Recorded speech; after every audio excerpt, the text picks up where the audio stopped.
Mr. President, how would you characterize the current state of the talks with Iran? I guess if it were a football field, what yard line would you be on? Well, I think we're doing very well. I think they are starting to give us the things that they have to give us. And if they do, that's great. And if they won't, then the man on my left is going to finish them off. And that was War Secretary Pete Hegseth on his left as you were looking at the camera, if I'm not mistaken. Welcome back to the show, Aaron Cohen, Israeli Special Ops veteran and founder of Gideon, and Mike Sarraille.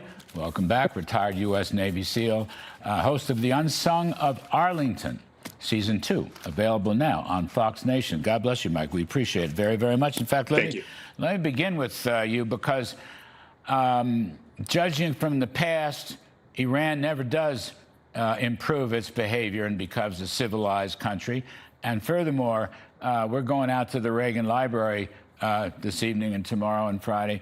You know, Reagan famously told Gorbachev many times, trust but verify. There's never any evidence that Iran either trusts or verifies, for heaven's sakes. So I don't know. Can this be done without any more military combat or bombing, sir? What do you think? Let me say this, probably not, but like past administrations, Trump's not going to accept a cash first, prayers later deal. He just won't allow it. And as he said, all options are on the table. Here's what I think people are missing. Trump has set up multiple paths to victory regardless of this deal. He's basically used Trump-style fifth-generation warfare, which is modern economic siege warfare, basically regime exhaustion through systemic overload. And Iran has played the delay tactic, which we know is their playbook. But Trump owns the clock. I think this is what Trump knows. This is less about a peace deal and more about a succession deal. The original Ayatollah and much of his generation is now dead. And I think you have elite factions maneuvering for a post-Khamenei era. And they are losing psychological dominance over their population. They've always led through coercion, fear, ideology, and internal perception management. The external posturing we see is to show strength internally. And the second the Iranian population collectively realizes that the fear barrier is weaker than advertised, it's end of game for this regime. It just takes time. That's fascinating, Mike Sarraille. We appreciate that. You know, Aaron, Mike's talking about the economic aspects, vital, but he also is hinting and inferring at the psychological aspects, which you've talked about. Trump waging psychological war on the Iranian mullahs or the ILGC. What do you make of that? Well, it's good to see you, Larry. I agree with Mike 100%. Listen, you're not going to get a SEAL and an Israeli Spec Ops commando on a show and not agree on any type of psychological warfare, any type of Spec Ops type of pressure, mind games. That's all part of the deal. Mike knows it. I know it. This is the way you deal with these cockroaches, Larry. I don't know how else to explain it. But to your point, you were asking, can we really win without additional bombing? Larry, I want to hit that. I don't think Iran gives up core strategic capability voluntarily, ever. This regime survived sanctions. It survived isolation for how long? It survived unrest, and it survived decades of pressure. Why?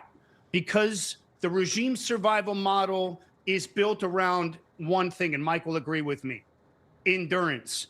That's why military pressure mattered so much, and that bombing campaign, again, fundamentally changed, to your point, the psychology equation inside Tehran, because the first time in a long time the regime understood escalation dominance. And the U.S. and Trump and Israel under Trump's leadership, they're willing to go further than anybody else, Larry. And so that's what forced the movement.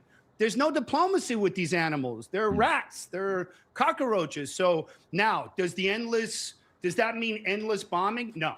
No. But it does mean the credible threat, to Mike's point, of resumed military operations must remain fully on the table, or Iran will simply stall. So to Trump and the bit that you loaded this up with at the beginning, I hope that the headset's ready to go, and I think he is. And if it's time to go back, it's time to go back, because if not, that's the danger.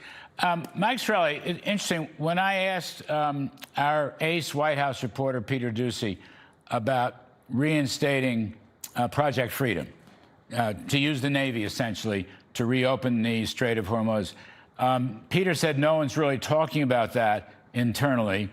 his intelligence, and it would be subsumed anyway under a much larger and broader bombing mission. I wondered if you had a thought on that, because a lot of people want to, why not go back to Project Freedom and open up the Strait of Hormuz? Meanwhile, while we're starving, literally starving Iran economically and financially, why not? There's no reason not to. So if you can open up the energy lanes and bring down the price of oil and gas, absolutely do it. Right now, this blockade has been so effective, and the former energy secretary that you had on said they are weeks away from running out of storage. So we've got them where we want them. If we see military strikes, and I think Aaron will agree here, for sure we're going to hit any maritime nodes, IRGC, naval command and control, or defensive assets or offensive assets. The question I have is, do we go after some of their critical infrastructure to bring the pain to the regime to a greater degree? Because if you remove power, yes, do you cause discomfort for the Iranian people? You absolutely do. But you know what? If the Iranian people have to choose between freedom through hardship and, being basically led by an evil regime, they will choose freedom through hardship, and they will be tasked to rebuild. So it's going to be interesting what the second round of strikes, if this deal falls through, what exactly on the kill chain target list that's going to bring them to their knees. Well, we'll have to wait and see. Honestly, we have to wait and see. Aaron Cohen, thank you. Mike Sarraille, thank you. We appreciate it. We appreciate both of yours.